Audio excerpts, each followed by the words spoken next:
गुरु भक्ति योग।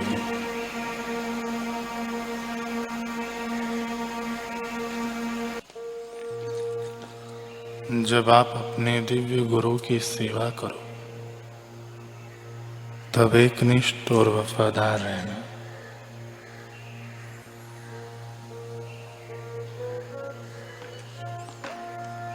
गुरु पर प्रेम रखना यानी गुरु की सेवा करना।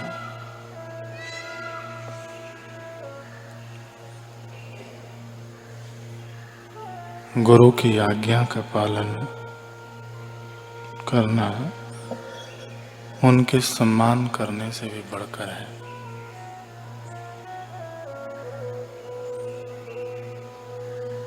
गुरु आज्ञा का पालन त्याग से भी बढ़कर है।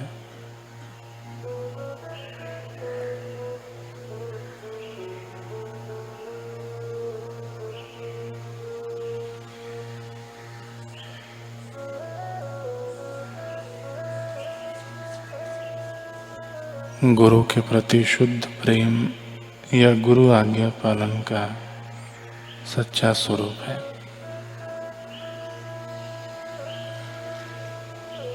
गुरु के द्वारा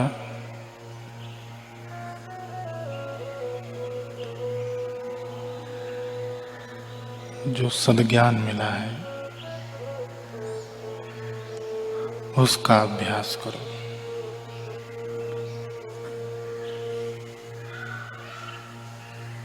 गुरु सेवा और पूजा के द्वारा प्राप्त निरंतर भक्ति से, तीक्ष्ण धार वाले ज्ञान के कुल्हाड़े से तो धीरे धीरे पर दृढ़ता पूर्वक इस संसार रूपी वृक्ष को काट दे।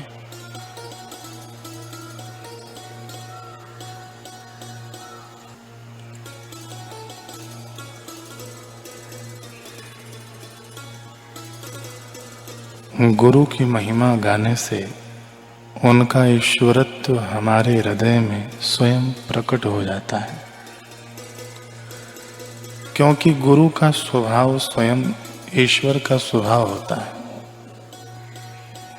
उसी स्वभाव के प्राप्ति हेतु ही मनुष्यों ने ईश्वर उपासना का विधान किया है, परंतु वे लोग मेरे मत में अभागी ही रह जाते हैं जो साक्षात ईश्वर के चलते फिरते स्वरूप सद्गुरु को छोड़कर मूर्तियों से कुछ अपेक्षा का भाव रखते हैं। मुझे तो उनकी मूर्खता पर हंसी आती है कि कैसी मूढ़ता की पराकाष्ठा है। मैं बता दूं, इस्लाम जिसे अल्लाह कहता है, ईसाईयत जिसे गॉड कहता है, हिंदुत्व जिसे भगवान कहता है, बुद्धिस्ट जिसे बोध कहता है, वह साक्षात सद्गुरु ही है। इसमें तनिक भी संदेह नहीं। यही सत्य है और यही परम सत्य है। सभी धर्म ग्रंथों में, सभी उपदेशों में, चाहे कोई भी मत पंथ क्यों ना हो, सद्गुरु के महिमा के गुणगान बिना वह सद्ग्रंथ में साधारण ग्रंथ पढ़े परिणित नहीं हो सकता।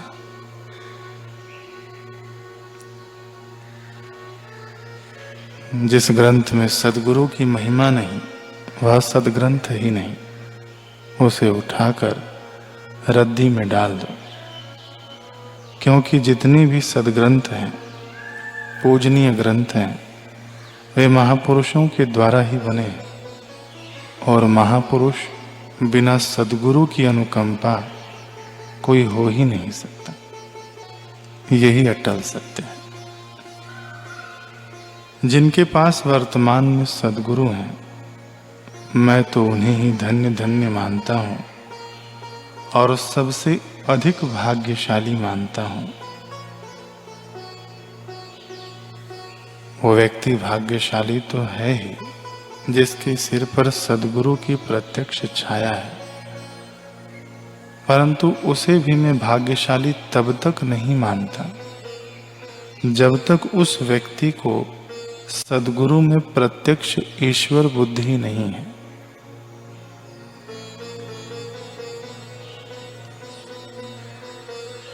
सद्गुरु की प्रत्यक्ष छाया होते हुए भी यदि लेश मात्र भी उसमें ईश्वरत्व बुद्धि से कम भाव है तो वह मेरे मत में परम अभागा है,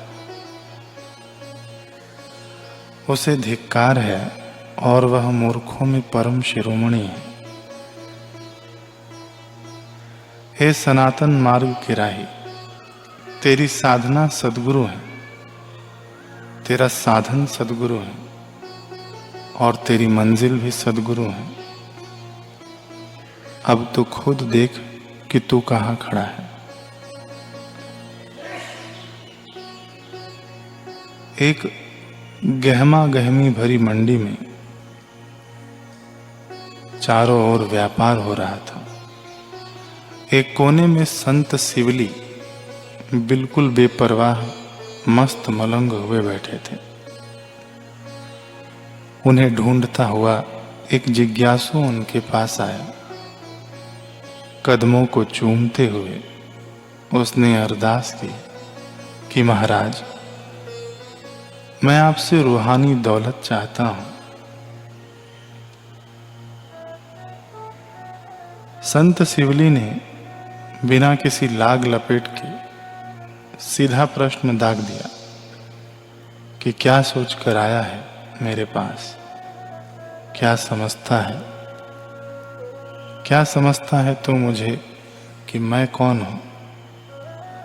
जिज्ञासु हिचकिचाया और फिर बोला, जी आप दुनिया से अलग बैरागी फकीर हैं, जो आप लोभ मोह घमंड से दूर सच्चे दरवेश हैं। जी आप ईश्वर के नाम में मस्त रहने वाले सच्चे उपासक हैं, आदि आदि। बस मैंने तुझे अपने नाम पर काव्य रचने को नहीं कहा था।